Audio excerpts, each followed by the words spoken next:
Panic gripped my heart as I stared at the unknown number flashing on my phone screen. It was an early morning in April, a time when calls usually meant trouble. I answered with a hesitant, "Hello? Lara Mitchell?" The voice on the other end was unfamiliar, urgent. "Yes, speaking." "This is St. Mary's Hospital. Your husband, Ethan Mitchell, was brought in early this morning. He's been in a traffic accident."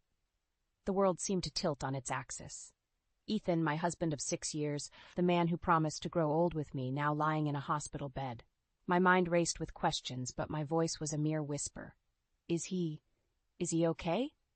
"He's stable, but we need you here, Mrs. Mitchell. Can you come?" "I'll be there as soon as I can." I hung up, my hands trembling. Ethan had been on a business trip or so, he said. Why was he in a hospital here, in our city? I rushed to the hospital, my mind a whirlwind of fear and confusion. The cold morning air stung my face as I ran, but it was nothing compared to the turmoil inside me. Arriving at the hospital, I was led to Ethan's room. My heart pounded in my chest as I approached, preparing myself to see him, to be strong for him. But nothing could have prepared me for what I saw. The door to Ethan's room was slightly ajar.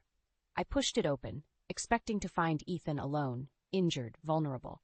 Instead, I found him and Mia, his sister, in a state of undress, their bodies entangled in a way that siblings should never be. A wave of nausea hit me. Mia, who had always been cold and distant towards me, was now in the arms of my husband.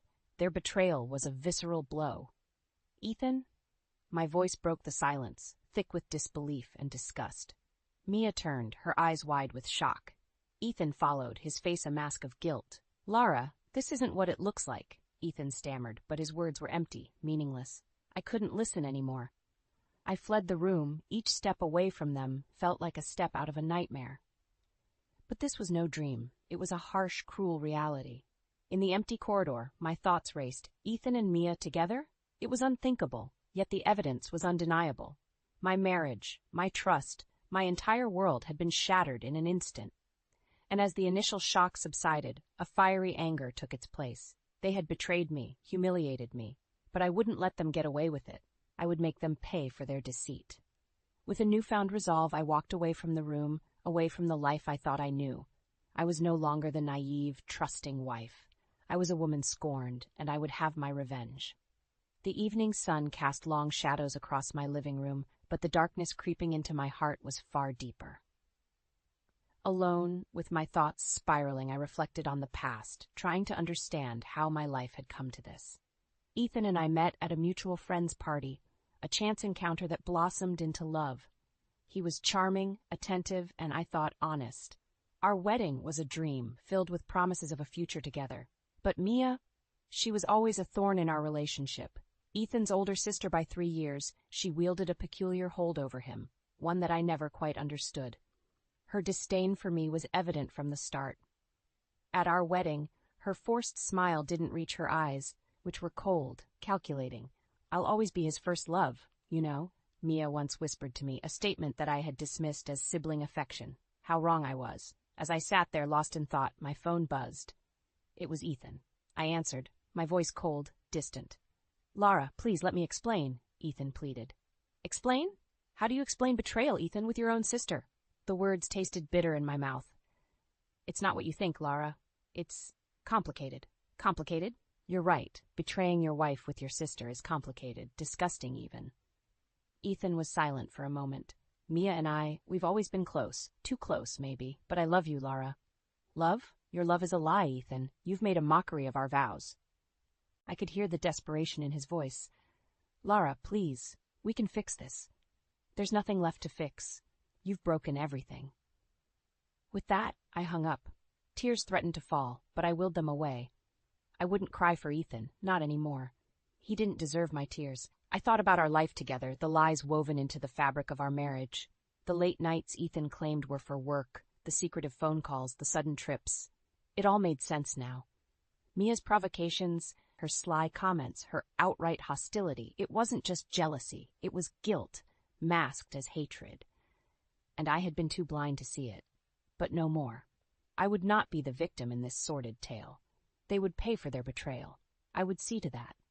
The night grew darker, mirroring the resolve settling in my heart. Ethan and Mia had wronged me, but they wouldn't have the last laugh. I would have my revenge, and it would be as cold and merciless as their betrayal. The next morning, the world outside was oblivious to the storm raging in my heart. I decided to step out for some air to clear my head, but fate had other plans. Walking through the park, lost in thought, I bumped into someone. It was Paul, Mia's husband. Our encounters were always brief, limited to polite exchanges at family gatherings. "Lara, right?" Paul's voice was warm, a stark contrast to the chill in my heart. "Yes, hi, Paul. Fancy meeting you here," I replied, forcing a smile. He noticed my discomfort. "Everything okay? You seem preoccupied." I hesitated, but decided against sharing my turmoil. "Just one of those days, you know?" Paul nodded understandingly. "I get it, if you ever need to talk." His offer was kind, but the irony wasn't lost on me. Here was Mia's husband, offering a shoulder to the wife she had betrayed. We parted ways soon after, a brief encounter that should have been insignificant. Yet, it was anything but. That evening, my phone rang. It was Mia. Her voice was a venomous hiss. "So, you're sinking your claws into my husband now? You're despicable, Lara." I was taken aback. "What are you talking about, Mia?"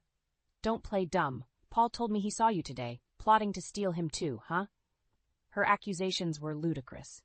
"Mia, you're delusional. It was a chance meeting, nothing more." "Chance meeting? Right?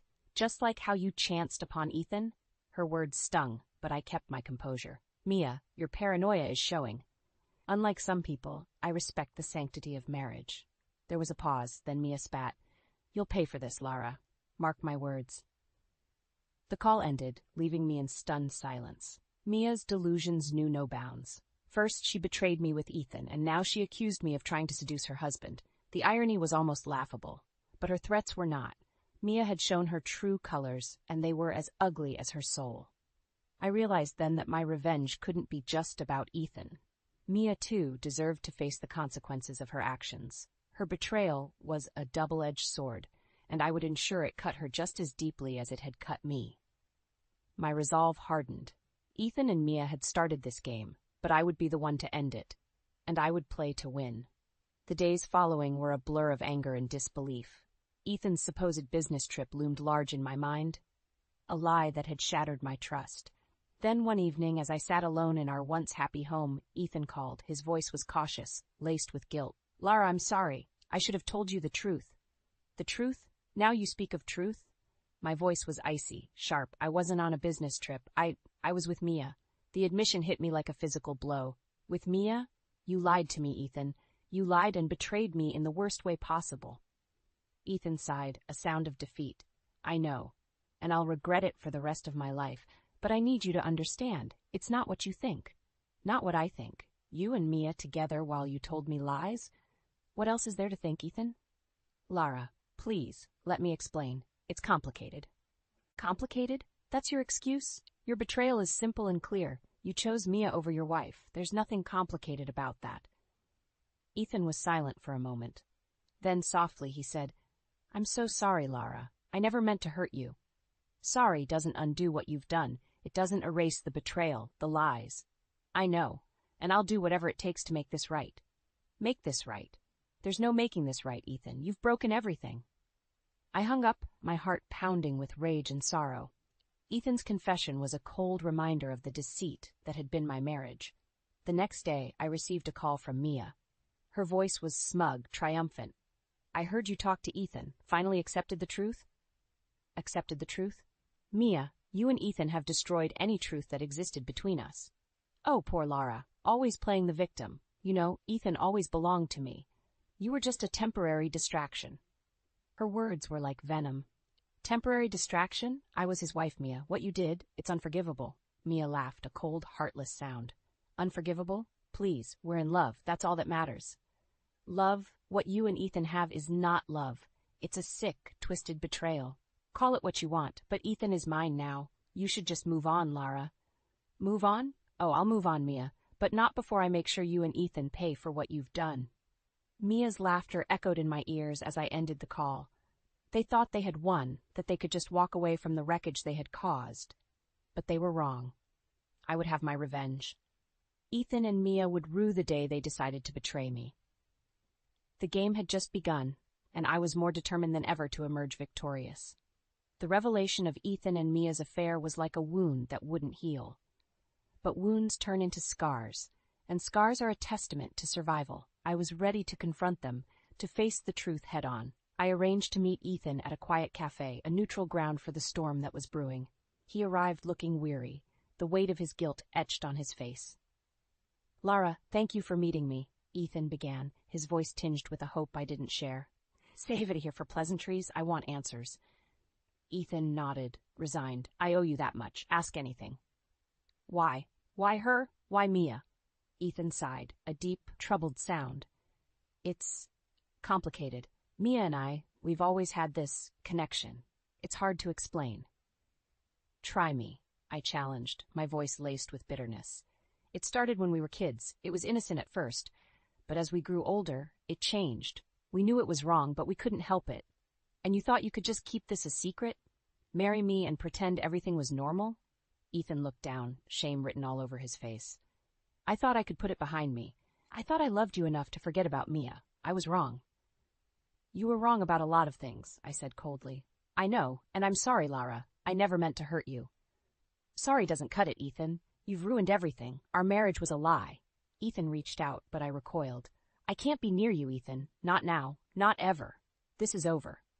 I stood up, ready to leave, but Ethan's next words stopped me. "What about Mia?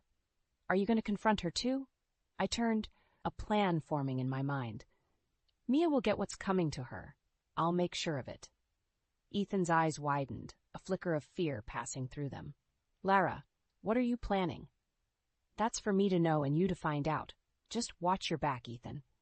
As I walked away, I felt a sense of empowerment. Ethan and Mia had betrayed me, but I wouldn't be their victim. It was time for them to face the consequences of their actions. I would dismantle their world, piece by piece, just as they had dismantled mine. My revenge would be meticulous, calculated. They would regret the day they decided to cross me. Ethan and Mia had played their game, but now it was my turn, and I intended to win. The days that followed were a meticulous orchestration of my plan. I gathered evidence, documenting Ethan and Mia's deceit. It was time for their facade to crumble publicly. The opportunity presented itself at a family gathering. It was an annual event, usually a time of celebration. But this year, it was the stage for their unmasking. The room was filled with relatives, unaware of the drama about to unfold. Ethan and Mia were there, playing their roles of the doting brother and sister-in-law. Their pretense sickened me. As dinner progressed, I found my moment. I stood, glass in hand, drawing the room's attention. "I'd like to propose a toast," I announced, my voice steady. Eyes turned to me, including Ethan's and Mia's. There was curiosity, expectation.